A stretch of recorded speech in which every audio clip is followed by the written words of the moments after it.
நிறைவான தருணங்கள் என்ஏசி ஜுவல்லர்ஸுடன்.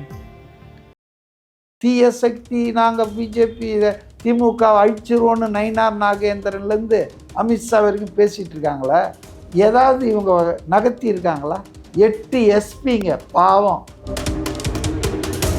எவனாவது ஒரு மாற்று வராதா, நல்லவன் வரமாட்டானா இந்த கொள்ளைக்காரர்களிடமிருந்து நம்மை காப்பாற்றன்னு அந்த இடத்த விஜய் ஃபில்அப் பண்ணிட்டார். ஒரு ஆளை பிரச்சாரம் பண்ணவே விட மாட்டோம்னு சொன்னீங்கன்னா அப்புறம் எப்படி? அது சரியில்லை. முக ஸ்டாலின் கொடுத்துருக்கிறாரு, அதை பார்த்தாங்களா யாராவது? பாவம், காரே இல்லையா அவருக்கும், இல்லையா அவங்க ஒய்ஃபுக்கும் இல்லையா. இப்போ அவர் 4 கோடி காரில் போயிட்டு இருக்காரு. அது யாருது? இங்கே மறைக்கிறாங்க. அதாவது டிவி சேனல்ஸ் எது அகெயின்ஸ்டாக போகுமோ அதை தான் காட்டுவாங்க. ஆனால் சமூக ஊடகத்தில், சோசியல் மீடியாவில் எல்லாத்தையும் காட்டுறாங்க. மக்கள் முடிவு பண்ணிக்கிறாங்க. விஜயை பிரச்சாரம் செய்ய விடாமல் தடுக்கிறது திமுக, அந்த கவர்மெண்ட்டு, அவங்க போலீஸு அப்படின்னு கிளியராக எவ்வளோ மெசேஜ் வருது பாருங்க. நீங்கள் யோக்கியமாக இருந்தால் அவர் பேசுவார். நீங்கள் ஸ்லேவ்ஸ் ஆஃப் தி கவர்மெண்ட் ஆகிட்டீங்கன்னா ஏன் அவர் உங்ககிட்ட பேசணும்? ரெண்டாவது, உங்கள் மூலமாக தான் அவர் மக்களோட கனெக்ட் ஆகணுமா? இந்த போரில் ஜெயிக்க விஜய் எல்லா விதமான சமரசத்தையும் பண்ணணும். ஏன்னா ஜெயிக்கணும். ஏன் ஜெயிக்கணும்? இவர் முதல்வராகி உட்காந்துக்கிறதுக்கு இல்லை. செந்தில் பாலாஜி நீங்கள் ஊழல் பெருவழின்னு கரூரில் போயே முழங்கினீங்க ஸ்டாலின். இப்போ அதே செந்தில் பாலாஜி இவர் கட்சிக்கு வந்தவொன்னும் தியாகி செந்தில் பாலாஜி. உங்கள் சத்யாவின் full moon sale up to 70% தள்ளுபடி. ஏசி விலை 2ஆம் தேதி முதல் 15% வரை உயர்கின்றது. இப்போதே ஏசி வாங்கி பணத்தை சேமியுங்கள். மக்களுக்கு நல்லது பண்றதுக்கு அரசியலுக்கு வாங்கடா, கொள்ளை அடிக்கிறது கொலை பண்றதுக்கு கூட அரசியலுக்கு. சம்மர் வந்தாச்சு. What's your plan for this holiday? GT Holidays, South India's #1 travel brand. சீமான் அவர்கள் பார்த்தீங்கன்னா இன்னைக்கு விஜய் மேலே ஒரு கேஸ் விழுந்ததுக்கு அவர் இப்படி ஒருத்தர் மேலே அடியாக அடிச்சுட்டே இருக்கிறது நியாயமே இல்லை. அப்படி ஒன்றும் அப்படி கேஸ் போட வேண்டியதுக்கான அவசியம் என்ன இருக்குது? அங்கே போலீஸ் இல்லைன்னு அவர் தான் தெளிவாக சொல்கிறாரு இல்லை. ஆனால் அவர் மேலே ஏன் இப்படி ஒரு 5 பிரிவுக்கு கீழே எதுக்கு கேஸ் பண்ணாது? 5 பிரிவுன்றது கூட என்னன்னு மென்ஷன் பண்ண முடியலன்னா அப்போ அவங்க சொல்கிறதுல வேற ஏதோ ஒரு விஷயம் இருக்குது. இதெல்லாம் திமுக சொல்லி இதெல்லாம் செஞ்சிட்ருக்காங்க. போலீஸ் கண்ட்ரோல் இன்றைக்கும் திமுக ஆட்கள் கையில், சேகர் பாபு கையில் தான் இருக்குது. அதே போல் அதிகாரிகள் எலெக்ஷன் கமிஷனுக்கு தே ஆர் ரெஸ்பான்சிபிள். பட் அவங்களுக்கு போஜனம் கொடுக்கறது திமுக ஆட்சி தானே. அதனால் இது ஃபுல் அண்ட் ஃபுல் திமுகவினர் கண்ட்ரோலில் தான் எலெக்ஷன்.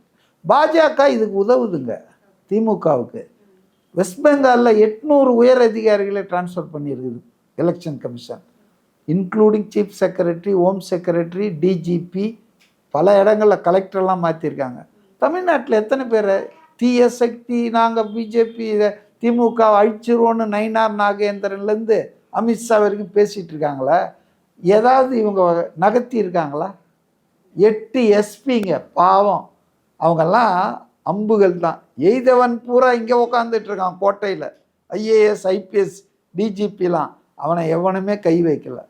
அப்போ இதே தான் திமுக ஆட்சி தான் நிர்வாகம் செய்து அவங்க கீழே வேலை செஞ்ச தாசில்தார், ஆர்டிஓஸை அந்த உயர் அதிகாரிகள் தான் கண்ட்ரோல் பண்ணுறான். இப்போ அவங்க ஃபியூஸை உருவாமல் எலெக்ஷன் இவங்க என்ன பண்ணுவாங்க? அர்ச்சனா பட்நாயக் என்ன பண்ணுவாங்க? சி செல்ப்லெஸ். ஏன்னா அவங்க கீழே இருக்கிற எல்லாரும் டிஎம்கே சொல்கிறது தான் அவங்க அங்கங்கே பண்ணுறாங்க. இவங்க என்ன பண்ண முடியும்? Election commission. இந்த ஒய் விஜய் அப்படின்ற ஒரு விஷயம் இருக்குல்ல சார், எதனால் விஜயின் மேலே இப்படி ஒரு திமுகக்கோ இல்லை அதிமுகக்கோ எல்லாருக்கும் ஒரு பயங்கிற அளவுக்கெல்லாம் பேசுகிறாங்க. எங்கே அவர் வந்துட்டாருன்னு. ஏன்னா இப்போ ஏடிஎம்கே, டிஎம்கே அப்படின்ற அப்படிதான் இருந்திருக்கு இது வரைக்கும். இப்போ டிவிகேன்னு வரும்பொழுது பார்த்தீங்கன்னா எங்கே நம்ம இடத்த பிடிச்சிருவாங்களோ அப்படிங்கிற ஒரு பயம் இப்போ திமுகவுக்கும் இருக்குது. எதனால் இப்போ விஜய் பார்த்து அந்த அளவுக்கு பயப்பட வேண்டியதுக்கான அவசியம் என்ன இருக்குது? ஏன்னா இவங்க ரொம்ப பழங்கட்சின்னு சொல்கிறாங்க. பட் ஸ்டில் எதுக்காக விஜய் மேலே ரொம்ப பழசா ரொம்ப நாளாக ஆட்சி பண்ணிட்டு தான் காரணம். மக்களுக்கு ஒரு 30-32 வருஷம் அதிமுக ஆட்சி பண்ணியிருக்கு தமிழ்நாட்டை. 77லேருந்து 30 வருஷம் திமுக ஆட்சி பண்ணியிருக்கு 67லேருந்து. இப்போ 2 பேர் ஆட்சியும் பார்த்து சலிச்சு போயிருக்காங்க மக்கள். எவனாவது ஒரு மாற்று வராதா, நல்லவன் வரமாட்டானா இந்த கொள்ளைக்காரர்களிடமிருந்து நம்மை காப்பாற்றன்னு அந்த இடத்த விஜய் ஃபில்அப் பண்ணிட்டார். அவர் நல்லவர் அப்படின்றதுக்கு அடையாளம் என்னென்னா, சினிமாவில் இவ்வளோ வருமானம் வருது தூக்கி போட்டு வந்துட்டார். ஏதோ மார்க்கெட் போன பிறகு பாக்கியராஜ் சரத்குமார் மாதிரி வரல, உச்சியில் இருக்கிறார், இன்றைக்கும் உச்சியில் இருக்கிறார். அதனால் அவர் எவன் ஒருவன் தன்னுடைய அந்தஸ்து, செல்வம், வியாபாரம், பணத்தெல்லாம் விட்டுட்டு மக்களுக்குன்னு வரானோ அப்போ மக்கள் நம்புவாங்கல்ல. எல்லாத்தையும் பண்ணிட்டு வரா, வருஷத்துக்கு ஒரு 500 கோடி 600 கோடி கிடைக்கிற ஒரு தொழிலை, சொகுசான வாழ்க்கையை விட்டுட்டு வரார். ஓ, இந்த ஆள் வந்தால் நல்லா இருக்கும், நல்லா செய்வார், நம்பிக்கை வரும் இல்லை. இப்போ அது இவங்களை ரொம்ப அலட்டுது. என்னடா இது, நம்ம 2 பேரும் போட்டியே இல்லாமல் நீயா நானான்னு இருந்துட்டு விளையாட்டு இருந்தோம். நீ ஆளுங்கட்சின்னா நான் எதிர்கட்சி, இருதுருவ அரசியல் இருந்தது தமிழ்நாட்டில். After the entry of TVK and Vijay அது 3 துருவ அரசியலாக மாறிடுச்சு. அதனால் பயப்படுறதுக்கு நியாயம் இருக்குங்க. திமுகவும் அதிமுகவுக்கும் பயப்படுறதுக்கு நியாயம் நிறைய இருக்குதுங்க. அதனால் பயப்படுறாங்க, அது தப்பு இல்லை. ஆனால் ஒரு தேர்தல் சமயத்தில் கூட நடுநிலையான நிர்வாகத்தை நீங்கள் என்ஷூர் பண்ணலன்னா அது ஜனநாயகத்துக்கே மோசம் இல்லை. ஒரு ஆளை பிரச்சாரம் பண்ணவே விட மாட்டோன்னு சொன்னீங்கன்னா அப்புறம் எப்படி? அது சரியில்லை. அதே போல் பாருங்கள், நேற்று அந்த அஃபிடவிட்லாம் இன்றைக்கி விவாத பொருளாக ஆகிட்டுருக்கு. விஜயினுடைய சொத்து மதிப்பு தான் பெரிய இதுவாக இருக்குது. விஜயை பற்றி இவ்வளோ அனலைஸ் பண்ணுறாங்களே நம்ம ஊடக நண்பர்கள், பத்திரிகையாளர்கள், அரசியல் விமர்சகர்கள்லாம். மு.க. ஸ்டாலின் கொடுத்துருக்கிறாரு, அதை பார்த்தாங்களா யாராவது? பாவம், காரே இல்லையா அவருக்கும், இல்லையா அவங்க ஒய்ஃபுக்கும் இல்லையா. இப்போ அவர் 4 கோடி காரில் போயிட்டுருக்காரு. அது யாருது எனக்கு தெரில. அவர் மொத்த சொத்தே 6 கோடின்னு போட்டிருக்காரு, 4 கோடி கார்லேயே போயிட்டுருக்காரு. ஸோ பொய் பேசுகிறாங்க, உண்மைக்கு மாறான தகவல்களை கொடுக்குறாங்க. விஜய் வரி கட்டுறாரு, சம்பாதிக்கிறாரு, சோர்ஸ் ஆஃப் இன்கம் அவருக்கு தெரியுது. இவங்களுக்கு சோர்ஸ் ஆஃப் இன்கம் பூரா ப்ராப்ளம் தானே, எல்லாமே கொள்ளை, லூட்டு தானேங்களா. அதனால் இவங்க அதெல்லாம் கணக்காக காட்டிக்கவே முடியாது. இவர் உழைத்து சம்பாதிச்ச காசு அவர் கணக்கு காமிச்சிட்டு இன்கம் டேக்ஸ் போக இவ்வளோ இருக்குதுன்றாரு. வாட் இஸ் ராங் இன் இட்டு? உடனே இவ்வளோ இருக்குது அவ்வளோ இருக்குதுன்னா, கமல்ஹாசன் இதில் நின்னார போன அசம்பிளி எலெக்ஷனில் அவர் 400 கோடிக்கு மேலே ஏதோ காட்டியிருந்தார. அதனால் இதாவதுங்க இதில் கூட உண்மையை சொல்ல மாட்டாங்களா இவங்க? என்ன அநியாயங்க. அதுவும் விஜய்க்கு ஒட்டுமொத்த குடும்பமே கடனாளியா இருக்காங்க. 8 கோடி வாங்கியிருக்காங்க, அவங்க வைஃப் 12 கோடி வாங்கியிருக்காங்க அப்படிங்கிற மாதிரி கணக்கு வரிலாம் சொல்லிட்டு இருக்காங்க. ஆனால் இதை பற்றி பேச மாட்டாங்க. ஸ்டாலின் டெப்டி சீஃப் மினிஸ்டர் 5 வருஷம் இருந்தார், சீஃப் மினிஸ்டர் 5 வருஷம் இருக்கார், அதுக்கு முன்னால் கார்ப்பரேஷன் மேயராக இருந்தார். அவருக்கு ஐயோ பாவம் காரே இல்லை சொந்தமாக. ஆனால் அவர் போகிற கார் 4 கோடி காரில் தான் போயிட்டுருக்காரு. இதெல்லாம் யாராவது டிபேட் பண்ணுறாங்களா? அதனால் அது உண்மையான வருமானத்தை அவர் காட்டியிருக்காரு விஜய் பொறுத்த வரைக்கும். இவங்க இது கொள்ளையில் வர வருமானம். எல்லாரும் சொல்கிறாங்க பல லட்சம் கோடி இவங்க கையில் இருக்குது டிஎம்கே ஃபர்ஸ்ட் ஃபேமிலியில். அப்படி இருக்கும்போது அதெல்லாம் இவங்க சொன்னாங்கன்னா தேர்தலே நிற்க முடியாது இவங்க. இப்போ உண்மைக்கு மாறான தகவல்களை கொடுத்துருக்காங்க. அவர் உண்மையான தகவலை கொடுத்து இதை கேள்வி கேட்க முடியல அவங்களால. என்னையா அநியாயமாக இருக்குது. சொந்த வீடாவது இருக்குதான்னு தெரில மு.க. ஸ்டாலினுக்கு. என்ன கொடுமடா இப்பா. Okay sir. அண்ட் ஏப்ரல் 2ஆம் தேதி திருச்சியில் விஜய் வேட்புமனு தாக்கல் செய்ய போகிறாங்க. அதுக்கு செங்கோட்டையன் இப்போவே போயிட்டு எங்களுக்கு பாதுகாப்பு வேணும்னு சொல்லி மனு கொடுத்துருக்காங்க. இப்போவாது அந்த பாதுகாப்பு முழுசாக கிடைக்கும்னு நினைக்கிறீங்களா சார்? கிடைக்குமா என்று என்னால் சொல்ல முடியாது. ஏன்னா ஏற்கனவே இந்த திருச்சி பரப்புரைக்கு 17-18 முறை நடந்தார் எஸ்பி ஆஃபீஸுக்கு புஷி ஆனந்த். அவர் மேலே 2 கேஸ் போட்டாங்க தெரியுங்களா? இந்த எஸ்பி ஆஃபீஸுக்கு போனதில் விதிகளை மீறி. ஏன்னா இவங்க விதிப்படி தான் ஆட்சி. KN நேரு எந்த விதிப்படி 35 லட்சம் ரூபாய் வாங்கினார்? இடி அவர் மேலே எஃப்ஐஆர் போடுங்கன்னு சொல்லி இன்றைக்கி 4 மாதம் ஆயிடுச்சு. அதுக்கப்புறம் ஹைகோர்ட் இடி கொடுத்துருக்கிற அந்த 200 பக்கம் இதுவே பிரைமா ஃபேசி இருக்குது, நீங்கள் எஃப்ஐஆர் போடலான்னு சொல்லியாச்சு. நீதிமன்ற அவமதிப்பு வழக்கு இப்போ போயிட்டுருக்கு. ஆனால் இவங்க எஃப்ஐஆரே போடலையே. அது எந்த விதியின் அடிப்படையில் இதெல்லாம் செய்கிறாங்க? கரெக்ட். ஆனா விஜய் வந்து நேத்து நடந்த பிரச்சாரத்துக்கே வந்து இன்னைக்கு அவர் மேல வந்துட்டு FIR போடுவாங்க. ஆனால் மக்கள் தாங்க எஜமானர்கள் ஜனநாயகத்தில். மக்கள் எல்லாத்தையும் பார்த்துட்டு இருக்காங்க. அவங்க டிவிலாம் இப்போ பார்க்கறதே இல்லை, மீடியாலாம். அவங்க வந்து இப்போ சமூக ஊடகத்தில் இறங்கிட்டாங்க. சமூக ஊடகங்கள்லாம் 100% கரெக்டாக சொல்லுதுன்னு சொல்ல மாட்டேன். அவங்க உடன்பிறப்புகள் நிறைய பேர் 200 ரூபாய் கூலி கொடுத்து அவங்க பண்ணிக்கிட்டு இருக்காங்க ஏதோ. ஆனால் இன்னைக்கு பெருவாரியான சமூக ஊடகங்கள் வந்து உண்மையை காட்டுது, நடக்கிறத காட்டுறான். இங்கே வந்து மறைக்கிறாங்க. அதாவது டிவி சேனல்ஸ் வந்து எது அகெயின்ஸ்டாக போகுமோ அதை தான் காட்டுவாங்க. ஆனால் சமூக ஊடகத்தில் சோஷியல் மீடியாவில் எல்லாத்தையும் காட்டுறாங்க, மக்கள் முடிவு பண்ணிக்கிறாங்க. நேற்று கூட ஒரு லேடி வெள்ளிவாகத்துக்கு வரலையே, நம்ம காத்துட்டு இருந்தோமே அப்படின்னு சொல்லும்போது அந்த லேடி சன் டிவிலே ஏதோ ஒரு டிவியில் பார்த்தேன், அந்த லேடி சொல்லுது திமுக காரணங்க தான் அவரை வரவிடாமல் தடுத்துட்டானுங்க அப்படின்ட்டு. You see the understanding of the common people. அவங்க அதிகம் படித்தவங்களா அரசியல் புரிந்தவர்களா தெரியுது அவங்களுக்கு. விஜயை வந்து பிரச்சாரம் செய்ய விடாமல் தடுக்கிறது திமுக, அந்த கவர்மெண்ட்டு, அவங்க போலீஸு அப்படின்னு கிளியராக எவ்வளோ மெசேஜ் வருது பாருங்கள். இத்தனைக்கும் பிரச்சாரம் பூரா டிவி பத்திரிகை எல்லாம் ஆளுங்கட்சிக்கு ஆதரவாக. ஆனால் இங்கே ஒரு சாதாரண ஹவுஸ் ஒய்ஃபு. அப்போ இன்றைக்கி வந்து சோஷியல் மீடியா ஒரு பெரிய மாற்றத்தை சிந்தனையில் கருத்தில் உருவாக்கி இருக்குது. அதாவது என்னன்னா, உண்மையை பக்கம் நிற்போம், சரியான விஷயத்தை நம்ம பார்க்கணும் அப்படின்றது தான், வேற ஒன்றும் இல்லை. அண்ட் வந்து பார்த்தீங்கன்னா சிலர் கேட்குறாங்க, விஜய் வந்துட்டு ஏன் வந்து இன்னும் ப்ரெஸ் மீட் பண்ண மாட்டேங்கிறாங்க, எதுக்கு வந்து எங்களெல்லாம் கூப்பிட்டு வச்சு நாங்கள் அவர் உள்ளே போகிறாரு, ஒரு கேள்வி கேட்குறோம், இப்படி திரும்பி ஒரு பதில் சொல்கிறதுக்கு அவருக்கு எவ்வளோ நேரம் ஆகிடும், எதுக்கு அந்த பதில் அவர் சொல்ல மாட்டேங்கிறாரு அப்படின்னு கேட்குறாங்க. ஸ்டில் அதே நேரத்தில் வந்து பார்த்தீங்கன்னா விஜய் வந்து நின்னாலே ஒரு கூட்டம் வருது, அதனால் நிறைய விஷயங்கள் நடக்குது. அப்படி ஒரு விஷயம் நடக்கக்கூடாதுங்கிறத தவிர்க்கிறதுக்காக விஜய் வந்து டக்குன்னு போயிடுறாங்க வராங்கன்னு அவங்களே ஒரு பதிலும் சொல்கிறாங்க. அண்ட் சேம் டைம் வந்துட்டு விஜய் வந்து எதுக்கு ப்ரெஸ் மீட் வந்து வைக்க மாட்டேங்கிறாரு, அப்போ எங்களெல்லாம் அவமதிக்கிற மாதிரி இல்லையா, எவ்வளோ பெரிய பெரிய ஆட்கள்லாம் வந்துட்டு சும்மா ஏர்போர்ட்ல நகரும் போது போகும்போதெல்லாம் வந்து கேள்விக்கு பதில் சொல்கிறாங்க, ஆனால் விஜய் நின்று கேட்டால் கூட பதில் சொல்ல மாட்டேங்கிறாரு அப்படின்னு சொல்கிறாங்க. அவருடைய பார்வையில் தமிழ்நாட்டு ஊடகம் அடிமை ஊடகமாக இருக்குது, நடுநிலையோடு இல்லை. இது வந்து பொய் செய்திகளை பரப்புகின்ற, ஆளும் கட்சிக்கு துதிப்பாடுகின்ற ஊடகமாக அவர் நினைக்கிறாரு. எனக்கு பிடிக்காத ஆள்கிட்ட நான் பேசணும்னு என்ன கட்டாயப்படுத்த முடியுமா? Yes God is one. அவர் என்ன சொல்லணுன்றத மக்களுக்கு சொல்லிடுறாரு, அது போய் சேர்ந்துருது, சேர வேண்டிய இடத்தில் கரெக்டாக போய் சேருத. உங்கள் ஊடகத்தில் தான் பேசினா தான் போகுமா? ஜெயலலிதா வந்து எத்தனை ஊடகத்துக்கு பேட்டி கொடுத்துருக்காங்க?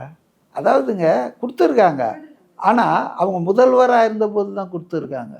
இல்லை முதல்வராக இருந்தபோது தான், எதிர்கட்சி தலைவராக இருந்தபோது, ஆளுங்கட்சி திமுக இருக்கும்போது ஏதாவது பேட்டி கொடுத்துருக்காங்களா? தெரியும். விஜயகாந்த் இந்த ஊடகம் என்ன பண்ணிச்சு? ஒரு நல்ல மனிதர் அவரை எவ்வளோ கேவலப்படுத்தி, எவ்வளோ சிறுமைப்படுத்தி. இப்போ ஏங்க சீமானை எப்படிலாம் ட்ரீட் பண்ணுறாங்க? சீமான் வந்து எனக்கு அவர் மேலே நிறைய கருத்து வேறுபாடு உண்டு, அவர் எழுப்புற இஷ்யூஸ் நடந்துக்கிறது இல்லை. ஆனால் அவர் ஒரு அரசியல் தலைவர், அவருக்கு உண்டான மரியாதையை கொடுக்கணும்ல. ப்ரெஸ்ஸு வந்து எப்படி சீமானை டீல் பண்ணுதுங்க? உடனே எதிர்கேள்வி கேட்டு அதுக்கு அவர் முரண்பாடாக காட்டி பண்ணுவாங்க. ஆனால் முதல்வர் கொடைக்கானல் போனார்னா, சார் கிளைமேட் எப்படி சார் இருக்கு, ஏன் சொட்டர் போட்டாரா இல்லையான்னு கேட்கலாம். ஒரு ஆளும் ஆட்சியில் தலைவரை, ஒரு முதல்வரை, ஒரு பத்திரிகையாளர் என்ன கேள்வி கேட்கணும்? முதல்ல மீடியா யாரங்க கேள்வி கேட்கணும்? ஆள்பவர்களை, அதிகாரத்தில் இருப்பவர்கள் தான் கேள்வி கேட்கணும். நம்ம விலப்போன மீடியாவை போய் பாருங்க, இவங்க யாரை கேள்வி கேட்டுட்டு இருக்காங்கன்னா, எதிர்கட்சியாக இருக்கிறவங்கள, ஆட்சிக்கு வர முடியாதவங்களை, ஆட்சிக்கு வர வாய்ப்புள்ளவங்கள தான் கேட்குறாங்களே தவிர ஆளுங்கட்சிக்காரங்களை கேள்வி கேட்குறாங்களா? இவ்வளோ பேசுகிறாங்களே இந்த மீடியா, ஏன் கார் கூட இல்லாமல் இப்படி அநியாயமாக புழுகுறீங்கன்னு ஸ்டாலினை கேட்பாங்களா? So media is very biased. அது பல்வேறு காரணங்கள், பணம், வசதி வாய்ப்புகள், அப்புறம் விளம்பரம், இதெல்லாம் அரசாங்கம் கொடுத்து அவங்களுக்கு ஹெல்ப் பண்ணிகிட்டே இருக்காங்க. நீங்கள் எங்கள் புகழ் பாடுங்கன்னு, அதை அவங்க தவறாமல் செய்கிறாங்க. அப்போ இப்படி இருக்கக்கூடிய மீடியாவுக்கு அவர் ஏன் வந்து உட்காந்து கொடுக்கணும்? நான் தான் சொன்னேன்னே, இப்போ சொன்னேன் பாருங்கள், ஒரு ஆன்லைனில் இன்டர்வியூ கூட அவர் எல்லாம் மக்கள் கேள்வி கேட்கட்டும் அவரை. ஏன்னா தங்களுக்கு முதல்வராக வரக்கூடியவரை மக்கள் கேள்வி கேட்கட்டும், மக்கள் வந்து விளக்கம் பெறட்டும். அப்படி அவர் ஒரு ஆன்லைனில் வந்து இன்டர்வியூ கொடுத்தா நல்லாயிருக்கும். அது வந்து சரி. ஆனால் எங்களை கிட்ட பேச மாட்டேன்றார், எங்கே அவமதிக்க மாட்டேன்றாருன்னா, நீங்கள் யோக்கியமாக இருந்தால் அவர் பேசுவார். நீங்கள் வந்து ஸ்லேவ்ஸ் ஆஃப் தி கவர்மெண்ட் ஆகிட்டிங்கன்னா ஏன் அவர் உங்ககிட்ட பேசணும்? ரெண்டாவது, உங்கள் மூலமாக தான் அவர் மக்களோட கனெக்ட் ஆகணுமா? அவர் தான் 30 வருஷம் சினிமாவில் நடித்து மக்களோட கனெக்ட் ஆகியிருக்காரு. அதனால் வந்து மீடியா இஸ் நாட் நியூட்ரல். அதனால் அவர் பேச மாட்டேன்றாரு. நீங்கள் நியூட்ரல் ஆகுங்க, ஆளுங்கட்சியை கொஸ்டின் பண்ணுங்கள், அதிகாரத்தில் இருக்கிறவங்க ஊழல் அம்பலப்படுத்துங்க, மக்களுக்காக பேசுங்க, அப்போ அவர் உங்ககிட்ட பேசுவார். அண்ட் வந்து இப்போ வேட்பாளர் பட்டியல் அறிவிச்சாங்க இல்லையா சார், அதில் வந்து பார்த்தீங்கன்னா விஜய் அறிவித்த அந்த வேட்பாளர் பட்டியலை பார்த்து சிலர் வந்து சொல்கிறாங்க, நாங்கள் வந்து விஜய் வரும்பொழுது அவர் வேட்பாளர் பட்டியல் அறிவிக்கிறதுக்கு முன்னாடி வரைக்கும் விஜய் மேலே ஒரு ஒப்பீனியன் இருந்தது.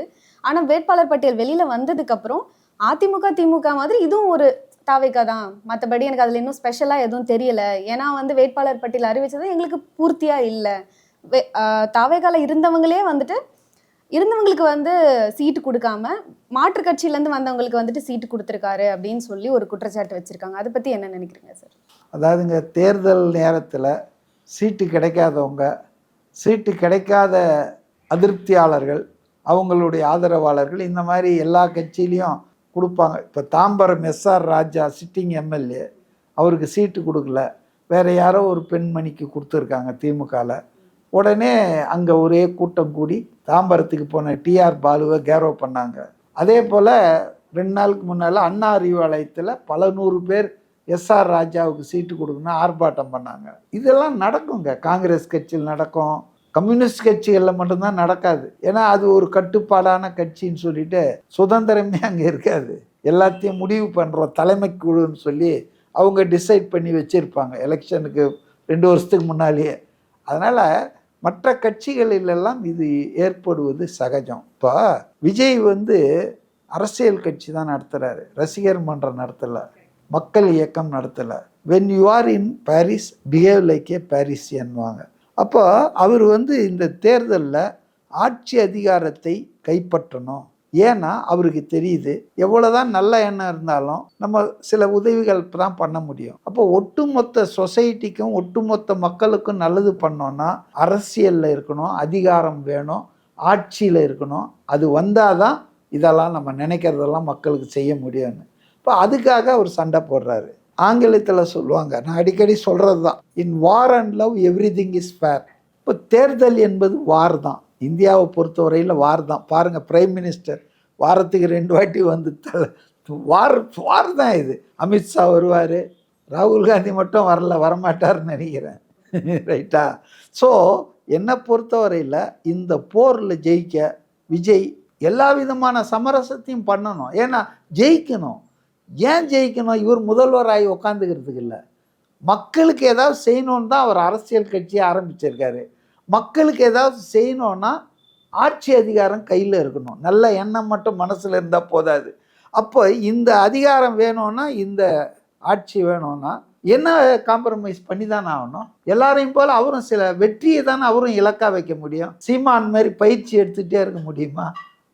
அதனால் அவங்க கட்சிக்காரங்களா, உள்கட்சி போராட்டமா, மாற்று கட்சியா, அதெல்லாம் தெரியாது. இப்போ தான் இந்த கேண்டிடேட்டு வந்து சரியில்லை, இவர் மேலே குற்றம் இருக்குது.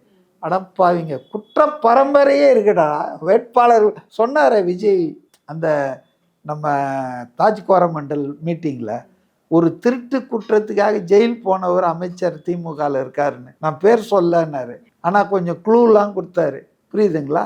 ஆக இந்த மாதிரி ஆட்களெல்லாம் வச்சுட்டு இருக்காங்க. ஒருத்தனும் 4 பாலியல் வன்முறை கேஸ் இருக்குது. இதை பற்றி யாரும் பேசாமல் விஜய் புது கட்சி அதில் இருக்க ஒருத்தனா உடனே அதை இதுதான் மீடியா எதை ஃபோக்கஸ் பண்ணுமோ அதை தான் ஃபோக்கஸ் பண்ணணும். நீங்கள் ஃபோக்கஸ் பண்ண வேண்டியவங்களெல்லாம் விட்டுருவீங்க, இருட்டில் மறைச்சிருவீங்க சும்மா. அதே போல் கட்சிக்காரங்களுக்கெல்லாம் கொடுக்கலன்னா, நான் அடிக்கடி சொல்லுவேன், இந்த கோல்டு எவ்வளோ பியூராக இருந்தாலும் பியூர் கோல்டில் ஆர்னமெண்ட் செய்ய முடியாது, நகைலாம் செய்ய முடியாது. கொஞ்சம் செம்பு கலக்கணும், அப்போ தான் நல்லா ஜுவல் வரும். அதுபோல் பியூர் ஆளுங்களை வச்சுக்கிட்டு ஜெயிக்க முடியாது. நம்ம லாயல்ட்டியும் பார்க்கணும், வின்னபிலிட்டியும் பார்க்கணும். ஒரு கட்சி தலைவராக கட்சியினுடைய நலன் தான் அவருக்கு முக்கியம். ஆனாலும் கூட 71 மாவட்ட செயலாளர்களுக்கு அவர் சீட்டு கொடுத்துருக்கிறாராம். புரியுதா? 23 பெண்களுக்கு சீட்டு கொடுத்துருக்காரு. 15 கிறிஸ்துவர்கள், முஸ்லீம் 10 பேர் இப்படி கொடுத்துருக்காரு. அதில் வேறு கட்சியிலேருந்து வர்றவங்களுக்கும் கொஞ்சம் கொடுக்கணும்ல, அவங்க அனுபவமும் கட்சிக்கு பயன்படணும்ல. ரசிகர் மன்றம் மக்கள் இயக்கத்தில் இருக்கிறவங்களே தான் இதுலேயும் இருக்கணும். அப்போ மக்கள் இயக்கமாக நடத்தின்னு இருங்க. When you R converted as a political party, அப்போ அதுக்கேற்ற வேலைகள் அட்ஜஸ்ட்மெண்ட் நடக்கணும்ல. அவர் மொத்தமாக யாருக்கும் கொடுக்கலையே. நேற்று கட்சியில் இருந்தார், அதிமுகவில் சீட் மறுத்தவொன்னே தூசி மோகன் யாரும் இங்கே வந்தவொன்னும் அவருக்கு சீட்டு கொடுத்துட்டாங்க திருப்பத்தூர்ன்றாங்க. ரைட்டு, 3 முறை அதிமுகவில் முதலமைச்சர் அந்த ஓபிஎஸ் வந்தால் நீங்கள் சீட்டு வேணான்ட்டிங்களா? அதே போல் தான் அந்த இவர் வைத்தியலிங்கம், மனோஜ் பாண்டியன். இன்றைக்கி திமுகவே அதிமுகவாக மாறிடுச்சிங்க. அதில் இருக்கிற பவர்ஃபுல் பீப்புளெலாம் யார் பாருங்கள். யார் அவர்? சேகர் பாபு யார்? ரகுபதி யார்? ஏவாவேலு யார்? செந்தில் பாலாஜி யார்? செந்தில் பாலாஜி நீங்கள் ஊழல் பெருவழின்னு கரூரில் போயே முழங்கினீங்க ஸ்டாலின். இப்போ அதே செந்தில் பாலாஜி இவர் கட்சிக்கு வந்தவொன்னும் தியாகி செந்தில் பாலாஜி செக்கெழுத்தார் இல்லையா திகார் ஜெயிலில். அதனால் இதெல்லாம் எல்லா கட்சியிலும் நடக்கும். சீட்டு கிடைக்காதவங்க, சீட்டை நம்பி இருந்தவங்க. ஆனால் ஒரு தலைவர்ன்ற முறையில் விஜய் ஒட்டுமொத்தமாக தானே பார்க்க முடியும்.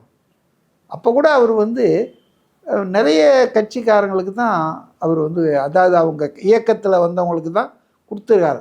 100% எங்களுக்கு வேணும்னா அது சாத்தியம் இல்லைல்ல. அப்போ கொஞ்சம் புது கட்சியில் புதுசாக சேர்ந்தவங்க அனுபவஸ்தர்கள் அவங்களுக்கு கொடுக்கணும் தானே ஆகணும். அதனால் என்னை கேட்டால் விஜய் பாமரர்களெல்லாம் நிறுத்தியிருக்காரு, சாமானியர்களை நிறைய பேர் நிறுத்தியிருக்காரு. இந்த பக்கம் பாருங்கள், நேர்காணலே 1 கோடி செலவு பண்ணுவியா, 5 கோடி செலவு பண்ணியான்னு ப்ராப்பர்ட்டி பேப்பர் டாக்குமெண்ட்ஸ்லாம் கேட்குறாங்களாம் திமுக அதிமுகவில். அப்போ கோடீஸ்வரர்களும் குபேரர்களும் செல்வந்தர்களும் தான் திமுக அதிமுகவில் இருக்காங்க. ஒரு ஆளை காட்ட சொல்லுங்கள் சாமானியர். இங்கே பாருங்கள், விஜய் டிரைவராக இருந்தவர் இப்போ உதவியாளர் ஆகிட்டார். அவர் பையனுக்கு சீட்டு கிடைச்சிருக்கு. மதியழகன் கரூரில் சாமானியர், அவருக்கு சீட்டு கிடைச்சிருக்கு. அப்போது சாமானியர்கள் பல பேருக்கு சீட்டு கொடுத்துருக்கிறார. இதை பாராட்டணுமா வேணாமா? இது இங்கே கேட்டால் இவங்கெல்லாம் பாவம், யாரும் பாவப்பட்டவங்களுக்கு தான் சீட்டு கொடுத்துருக்காங்களா? அதெல்லாம் ஒன்றும் இல்லை. இதெல்லாம் பத்திரிகைகள் மீடியாக்கள் சும்மா திமுகவுக்காக பேசுகிற பேச்சு தாங்க. அதில் என்னை பொறுத்தவரைக்கும் பை அண்ட் லார்ஜ் இந்த வேட்பாளர் தேர்வு நல்லா தான் இருக்குது. சரி, இப்போ பார்த்தீங்கன்னா ஓட்டர்ஸ்க்கு நாங்கள் பணம் கொடுக்குறோம், நீங்கள் எங்களுக்கு ஓட் போட்டால் போதும் அப்படின்ற மாதிரி விஜய் சொன்னதா சிபிஐ மாநில செயலாளர் வீரபாண்டி அவர்கள் ஒரு கேஸ் கொடுத்துருக்காங்க. இன்னைக்கு தான் அந்த கேஸ் கொடுத்துருக்காங்க அப்படின்னு சொல்லி ஒரு நியூஸ் பரவலாயிட்டு இருக்கு. அதை பற்றி உங்களோட கருத்து என்ன சார்? அதாவது இதெல்லாம் ரொம்ப அவதூறான பேச்சுக்கள்ங்க. விஜய் பொதுவெளியில் என்ன சொல்லியிருக்காருன்னா, கொள்ளை அடித்து வச்சுருக்காங்க பணம், வண்டி வண்டியாக கொண்டு கொட்டுவாங்க, உங்கள் பணம் தான் வாங்கிக்கிங்க, ஆனால் ஓட்டு போடாதீங்க, ஓட்டு தாவேக்காவுக்கு போடுங்கன்னு சொல்லியிருக்காரு. அவர் நான் பணம் கொடுப்பேன், நீங்கள் வாங்கிக்கின்னு எனக்கு ஓட்டு போடுங்கன்னு சொன்னதில்லை. இப்போ வீரபாண்டியன் துப்பறியும் சாம்பு மாதிரி அவர் ஏதாவது கண்டுபிடிப்பார். இப்போ அவங்களுக்கெல்லாம் என்ன ப்ராப்ளம் சொன்னால், எப்படி குஷிப்படுத்துறது, கிச்சு கிச்சு மூட்டுறது ஸ்டாலினுக்கும் உதயநிதி. இப்போ கம்யூனிஸ்டுகள் வேலை அதுதான் பிரதான வேலை. தொழிலாளர் விவசாயி பிரச்சனைலாம் கிடையாது. இந்த 2 பேரை கிச்சு கிச்சு மூட்டுறது தான் இவங்க வேலை. நான் கேட்குறேன், 2-3 தேர்தல் முன்னாலேயா, சில வருஷங்கள் முன்னால் ஓப்பனாகவே வெளியே வந்தது. 15 கோடி திமுக கிட்ட சிபிஐ வாங்குச்சு, 10 கோடி சிபிஎம் வாங்குச்சுன்னு. இவங்களுக்கெல்லாம் இதெல்லாம் பேசுகிற யோகியதை இருக்கா? திருட்டு பசங்க எல்லாருமே. கம்யூனிஸ்ட் கொள்கை என்னன்றதே குழி தோண்டி புதைச்சிட்டு சுயநல அரசியல் நடத்திட்டு இருக்காங்க இன்னைக்கு கம்யூனிஸ்ட் போர்வையில். Both CPM and CBI. இவங்க இன்னைக்கு விஜய் மேலே குறை சொல்கிறதுக்கு உங்களுக்கு ஏதாவது யோகியதை இருக்குதா? தொழிலாளர் நலனை காட்டி கொடுத்துட்டீங்க. மக்கள் போராடும்போது அவங்க பக்கத்தில் இல்லாமல் ஆளுங்கட்சிக்கு தூது போனீங்க. அதனால் கம்யூனிஸ்டுகள் என்பவர்கள் இப்போது திமுகவினுடைய அடிமைகளாக மாறிட்டாங்க. ரொம்ப வருத்தத்துக்குரிய விஷயந்தான். மற்ற மாநிலங்களில் இவ்வளோ மோசமாக இருக்காதுன்னு நினைக்கிறேன். தமிழ்நாட்டில் அவங்க எதுக்கு கம்யூனிஸ்டுகள்னு பேரை வச்சிட்ருக்காங்கன்னு தெரில. வீரபாண்டியன் ஆதாரத்தை கொடுத்துருக்கிறாராம்மா, கேஸ் ஃபைல் பண்ணுறாராம்மா. திமுக காரனாக மாறிட்டு இருக்காருன்னு நினைக்கிறேன். அவங்கெல்லாம் தனியாக கட்சி எதுக்கு வச்சிட்ருக்காங்க? திமுக உப அமைப்பு மாதிரி